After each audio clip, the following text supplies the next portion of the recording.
박영수 특검팀이 설 연휴도 반납하면서 박근혜 대통령 대면 조사를 준비 중인 것으로 알려졌습니다. 2월 초에 청와대 압수수색과 박 대통령 대면 조사에 나설 예정이라고 하는데요. 박 대통령이 특검의 계획대로 조사에 응할지 주목됩니다. 손수호 변호사와 함께 자세히 알아보겠습니다. 어서 오십시오. 네, 안녕하십니까. 예, 특검이 설 연휴가 지나면 박 대통령 대면 조사를 하겠다고 밝혔고 네. 대통령도 앞서 담화를 통해서 적극 협조하겠다고 얘기는 했습니다만은 네. 과연 그 조사가 순탄하게 이루어질지 좀 궁금한데 어떻습니까? 순탄하게 이루어지면 좋겠습니다. 네. 물론 대통령도 이제 한 사람의 피의자이기 때문에 예. 원론적으로 볼 때 조사에 응할 의무는 없어요. 예. 그렇습니다만 이제 대통령이라는 지위에 있고 또한 그동안 여러 차례 검찰 조사에 응하겠다고 했지만 결과적으로는 이루어지지 못했거든요. 예. 또한 이번에 특검 조사에 대해서도 응하겠다. 적극 협조하겠다라고 했지만 여전히 그 가능성을 확신할 수는 없을 것 같습니다. 그런데 이제 사실관계를 밝히고 또 실제로 누가 어떠한 잘못을 했으며 대통령에 대한 혐의 중에 어떤 것은 사실이 아니다. 이런 사실을 객관적으로 밝히고 신체 질시를 이제 드러내기 위해서는 대통령의 조사가 반드시 필요하기 때문에 어떠한 형태로든 제대로 된 조사가 이루어지기를 기대해야 될 것 같습니다. 예, 어쨌든 특검은 박근혜 대통령 대면 조사를 한 번에 다 마친다는 계획이거든요. 그렇다면 박근혜 대통령에 대해서 조사해야 할 범위 중에 워낙 광범위하기 때문에 조금 집중적으로 이뤄져야 할 부분이 있는 것 같습니다. 그 부분도 짚어주시죠. 그렇습니다. 특검이 특검법에 따라서 지금 수사하고 있는 것이 총 14개 예. 항목이고요. 이게 더해서 수사 중에 인지된 사건도 수사할 수 있는데요. 예. 전부 다 해야 되고 할 수 있으면 좋겠습니다만 특히나 그중에 중요한 부분들이 있는 것 같아요. 예. 지금 화면에 나오는 것처럼요. 예. 일단 그 재벌 관련된 그런 뇌물 의혹 가장 먼저 밝혀야 되겠죠. 그리고 예. 또 지금 사실관계가 조금씩 더 드러나고 있는 문화계 관련 블랙리스트에 과연 대통령이 지시했는지, 개입했는지, 또는 방조했는지, 아니면 전혀 몰랐는지 여부를 밝혀야 될 것 같습니다. 예. 그리고 역시 그보다 더 중요할 수도 있는 세월호 7시간 공백이나 비선 진료 의혹, 여기에 더해서 정유라 씨 등의 학사농단이라든지 아니면 그 청와대 비밀 문건 유출이라든지 대통령에 대해서 조사할 게 너무 많습니다. 예. 그 박 대통령 조사 시기 또 조사 장소도 관심입니다. 특검 측에서는 일단 다음 달 10일 전에는 대면 조사가 이루어져야 된다 이렇게 얘기는 하고 있는데 네. 가능할까요? 현재로서는 대통령 측에서만 결단을 내린다면은 예. 시기적으로는 문제가 없어 보입니다. 예. 그리고 특검의 그 조사 기간이 수사 기간이 지금 한정되어 있기 때문에 지금 화면에 나오는 저 2월 둘째 주를 넘어가면은 예. 사실 굉장히 쫓길 수가 있습니다. 예. 따라 특검 입장에서도 그동안 다른 관련자들과 관련 피의자들에 대한 조사를 다 한 다음에 이제는 정말 대통령에 대한 조사를 할 수 있는 상황이 되었다. 예. 대통령에 대한 조사를 이제는 더 미루면 안 된다라고 해서 시기를 제한한 것이 지금 2월 둘째 주인 것으로 보이고요. 예. 대통령 측에서 지금 시기와 장소에 대해서 특검 측과 교섭을 하고 있다, 조율을 하고 있다라고 하고 있기 때문에 과연 언제쯤 이루어질지 관심 있게 지켜봐야 될 것 같습니다. 청와대 압수수색도 언제쯤 이루어질지도 관심인데요. 어떻게 네. 전망하십니까? 특검에서 이런 이야기 나오고 있죠. 설 연휴가 지나면 신속하게 진행할 수 있다라는 그런 이야기를 하고 있는데요. 예. 하지만 청와대 압수수색이라는 것이 그 특검에서 하고 싶다고 해서 바로 할 수 있는 것은 아닙니다.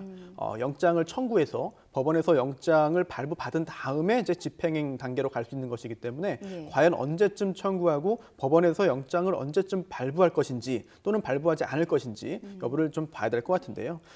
이 청와대 압수수색은 법리적으로도 굉장히 여러 가지 그런 논란이 있습니다. 예. 이제 형사소송법 규정이 적용이 되는데요. 여기에 110조에 군사상 비밀과 압수라는 규정이 있습니다. 그래서 군사상 비밀을 요하는 장소의 경우에는 책임자의 승낙 없이는 압수수색을 할 수 없게 돼 있거든요. 예. 그리고 청와대는 사실 이 군사상 비밀을 요하는 장소에 해당이 됩니다. 예. 전체가. 그렇기 때문에 승낙하지 않을 경우에는 진행이 안 됩니다. 앞서 검찰이나 뭐 국회 국조특위에도 갔을 때 그런 법리가 적용이 돼서 압수수색을 못하지 않았습니까? 그렇습니다. 예.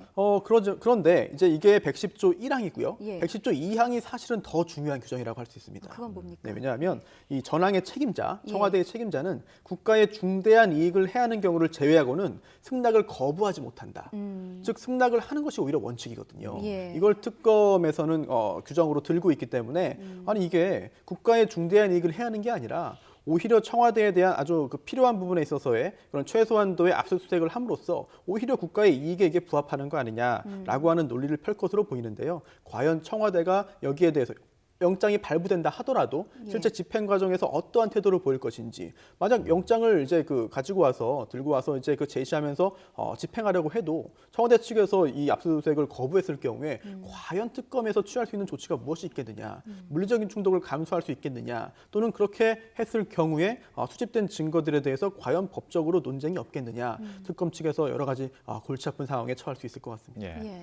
그동안 검찰이 청와대 압수수색을 시도한 게 벌써 한 2달 정도 지났습니다. 네. 그 기간 동안 뭐 청와대 내에서 어떻게 보면은 뭐 증거를 인멸할 수도 있고, 그 많은 긴 시간이 지났기 때문에 과연 지금 압수수색하는 게 어떤 뭐 효과가 있을 것이냐 이런 지적도 있거든요. 그렇습니다. 원론적으로 말씀드릴 때 이제 압수수색이라고 하는 것이 전격적으로 이루어져야 되고요. 또한 또 피압수수색 기관이나 피압수수색자가 그러한 사실을 모르고 있을 때 해야만 실효성이 있는 것은 사실입니다. 예. 그런데 이미 검찰이나 특검이 압수수색을 하려고 했고 또 하겠다고 하는 것은 알려져 있는 상황이거든요. 예. 게다가 시간도 오래 지났습니다. 따라서 실효성이 없다는 지적도 타당합니다. 예. 하지만 특검에서는 또 이렇게 이야기하고 있는데요.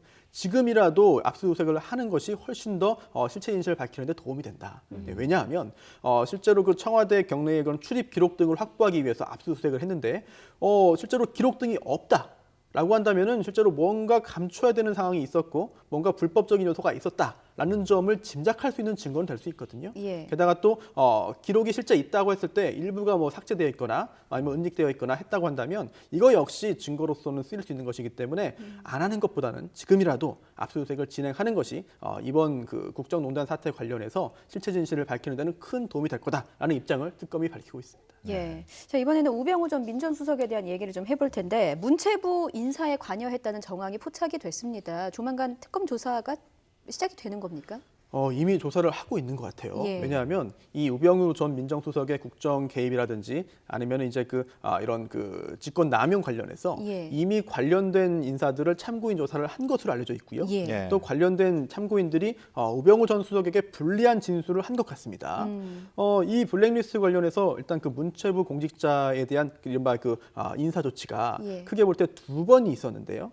2014년 당시에 김기춘 전 실장이 이 블랙리스트 작성에 대해서 소극적인 1급 간부들을 이른바 찍어내기 예. 조치를 했다라는 의혹을 받고 있고 그러한 혐의가 소명되어서 현재 구속된 상태입니다. 예. 그런데 이게 전부가 아니다. 이후에 작년 3월에서 6월 사이에 우병우 전 수석이 2차 이제 인사 관여를 했다, 개입을 했다. 이게 뭐냐면 문체부 내의 국장과 과장급에 대해서 이 블랙리스트 관련된 여러 가지 그 업무에 있어서 협조하지 않는 직원들을 산하기관으로 좌천시켰는데 예. 이거를 이제 그 우병우 전 수석과 또 김종 전 차관이 직접적으로 개입을 했으며 그 과정에서 우병우 전 수석이 직무 권한 범위를 넘어서 부당하게 개입을 했다라는 예. 진술이 나왔다고 하거든요. 예. 만약 그렇다고 한다면 이건 직권남용 범죄가 해당될 수 있기 때문에 우전 수석에 대해서 조사를 해야 되는 상황은 피할 수 없을 것 같습니다. 예. 그 말씀하신 국가장급 인사가 5명이나 된단 말이죠. 그 배우로 제기되고 있는 인물들이요. 네. 이렇게 되면 우병우 전 수석도 결국에는 소환이 되지 않을까 싶은데 어떻게 전망하십니까? 그렇습니다. 지금 관련자들에 대한 참고인 조사를 한 것을 볼 때 예. 결국은 우병우 전 수석에 대한 그런 소환 조사는 당연히 이루어질 것으로 보이고요. 예. 또한 시기적으로 볼 때도 임박한 것 같습니다. 중요한 것은 그동안 우병우 전 수석이 뭐 검찰 조사 관련해서 여러 차례 법망을 잘 피해 나갔거든요. 예. 실제로 잘못한 부분이 없어서 그럴 수도 있고 예. 아니면은 제대로 된 수사가 이루어지지 못해서 그럴 수도 있습니다. 이번에는 여러 가지 준비를 다 거친 다음에 특검이 소환할 것으로 보이기 때문에 과연 그동안의 검찰 수사와 같은 결과가 나올 것인지 아니면 그동안 잡지 못했던 범죄의 단서가 이번에는 포착되고 드러날 것인지 예. 관심 있게 지켜봐야 될 것 같습니다. 예. 사실 우 전 수석에 대한 의혹은 뭐 지금 쭉 얘기한 인사 압력 외에 그 가족 회사의 자금 유용이라든가 또는 그 아들의 병역 특혜 의혹도 제기가 쭉 되었습니다. 그런 경우는 특검의 수사 대상이 아닌가요? 사실 특검이 모든 걸 다 조사하면 좋겠습니다만 특검법에 규정되어 있는 것만 할 수 있거든요. 예. 특히나 이제 우병우 전 수석 관련해서는 이제 2조 9호의 규정이 있습니다. 예. 잠시 좀 읽어드리면요. 우병우 전 청와대 민정수석이 민정비서관 또 민정수석 재임 중에 최순실 등의 비리 행위에 대해서 제대로 감찰, 예방하지 못한 직무유기 그리고 또 그 비리 행위에 직접 관여하거나 방조 비호한 사건, 의혹 사건 수사에 대해서만 수사할 수 있기 때문에 예. 기타 우병우 수석의 어떤 그 개인적인 비리는 사실 특검의 수사 범위에 들어가지 않습니다. 예. 따라서 만약에 그런 부분에 대한 수사를 진행하고 조사를 진행한다고 한다면 우병우 전 수석 측에서도 문제를 제기할 가능성이 있어 보입니다. 그렇군요. 자, 특검의 공식 수사 기간이 이제 딱 30일 남았습니다. 그런데 이재용 부회장의 구속영장이 지난 19일에 기각이 되지 않았습니까? 그러면서 이 뇌물죄 관련 수사가 차질을 빚는 것이 아니냐 하는 그런 우려가 있었습니다. 그런데 박근혜 대통령의 대면 조사가 끝난 뒤에 특검이 수사의 완결성을 갖추고 나면 이재용 부회장에 대한 영장을 다시 청구할 수도 있다. 이런 보도도 나오고 있어요. 네. 가능하다고 보십니까? 제가 볼 때는 그럴 가능성이 굉장히 높아 보입니다. 예. 우선 이재용 부회장에 대해서 구속영장이 기각된 이유 중에 하나가 범죄 사실이 소명되지 않았다는 것인데요. 예. 그렇게 범죄 사실이 소명되지 못했다는 판단을 받은 이유 중에 하나가 바로 뇌물죄의 특성 때문입니다. 뇌물죄는 이제 뇌물을 준 사람 그리고 받은 사람에 대해서 모두 조사를 한 후에야 사실 범죄 사실이 어느 정도 드러나게 되는데 이번 경우에는 굉장히 예외적으로 대통령에 대한 조사가 쉽지 않기 때문에 예. 일단은 이루어지지 않은 상태에서 뇌물을 주었다고 의심받는 사람에 대해서만 구속영장을 청구했다가 기각된 것이거든요. 예. 따라서 지금 특검의 그 예정대로라면은 이제 2월 둘째 주에 대통령에 대한 그 대면 조사가 이루어질 테고요. 예. 여기에서 대통령이 부인할 가능성이 매우 높습니다만 일단 조사가 이루어진 후에 전체적인 그런 상황을 다 이제 파악을 해서 법리를 구성해서 이재용 부회장에 대한 영장을 재청구할 가능성이 매우 높아 보이고요. 또한 또 최순실 씨에 대해서도 다시 한번 뇌물 혐의로 지금 체포되진 않았거든요. 예. 따라서 뇌물 혐의로 체포를 해서 조사한다면은 다시 한번 이재용 부회장에 대한 관련된 범죄 사실을 법리 구성하는 데 있어서 도움이 되지 않을까 생각합니다. 그런데 기간이 조금 우려가 된단 말이죠. 딱 30일밖에 지금으로부터 30일밖에 안 남았는데 과연 그렇습니다. 남은 기간 동안에 이거를 다 증명할 수 있을까 하는 우려가 있어요. 쉽지 않습니다. 예. 그러다 보니까 애초에 특검이 인원도 사상 최대였고 기간도 충분하지 않느냐라는 생각을 했습니다만 예. 이제 와서 보니까는 사실 굉장히 시간이 촉박하죠. 예. 그래서 현재 그 특검법에 따르면 30일의 수사 기간을 더 받을 수는 있습니다. 예. 그런데 이게 요건이 있거든요. 이제 그 대통령의 승인이 있어야 됩니다. 예. 또 대통령이 지금 탄핵된 상태, 지금 현재 그 권한 행사가 정지된 상태이기 때문에 지금 대통령 권한 대행인 황교안 총리의 승인이 필요한데 과연 이게 가능할지 여부도 좀 굉장히 큰 변수거든요. 따라 특검 입장에서는 30일의 수사기간 연장이 없다는 가정하에 수사가 종결될 수 있다라는 생각을 하고 결국은 그 계획을 짜서 수사를 진행해야 하는 것이 안전하지 않을까 생각됩니다. 예. 방금 말씀하신 것처럼 수사 기간을 만약에 더 연장하려면은 황교안 대통령 권한대행의 승인이 있어야 되는데 그 본인 권한대행 입장에서는 승인 안 할 수 없지 않습니까? 국민 여론도 있고 그런데 어떻게 예상하십니까? 사실 이게 개인적인 생각입니다만 예. 지금 현재 대통령의 권한 행사가 정지됐지만 법적으로 볼 때는 결국 황교안 권한대행이 이 승인 여부를 결정할 수 있잖아요. 예. 그런데 과연 그렇게 되겠느냐? 사실상 박근혜 대통령이 승인 여부를 사실상 결정하지 않겠느냐는 생각이 듭니다. 만약에 대통령이 이 승인을 하지 않겠다고 하는데 황교안 권한대행이 승인한다? 그런 상황을 좀 상상하기 어려울 것 같고요. 예. 그 반대 상황도 어려울 것 같습니다. 그렇다면 결국은 황교안 대행이 형식적으로 내리는 결정은 박근혜 대통령 측의 결정으로 볼 수 있을 텐데 예. 본인에 대한 그런 수사망이 조여오고 본인에 대한 불이익이 예상되는 상황에서 과연 이 수사기간 연장을 승인할 수 있겠느냐?